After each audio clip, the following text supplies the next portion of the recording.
S'agissant du droit funéraire, c'est un droit très ancien.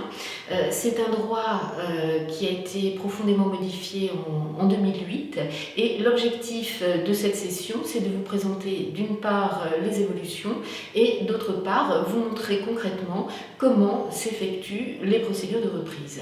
Donc je vous présenterai le droit funéraire dans sa globalité avec d'une part les différents modes d'inhumation possibles, donc ce qui est inhumation classique en terre et crémation, et j'aborderai ensuite dans un deuxième temps de manière très détaillée, de façon à ce que dans vos collectivités vous puissiez mettre en œuvre ces procédures.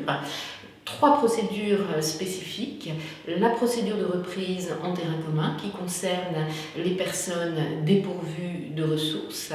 La procédure, deuxième possibilité, la procédure de reprise des concessions qui arrivent à échéance, c'est-à-dire le contrat de concession arrive à son terme. Comment mettre en œuvre une procédure de reprise avec, je vous montrerai, l'application de la règle R+2, c'est-à-dire le renouvellement plus 2 ans.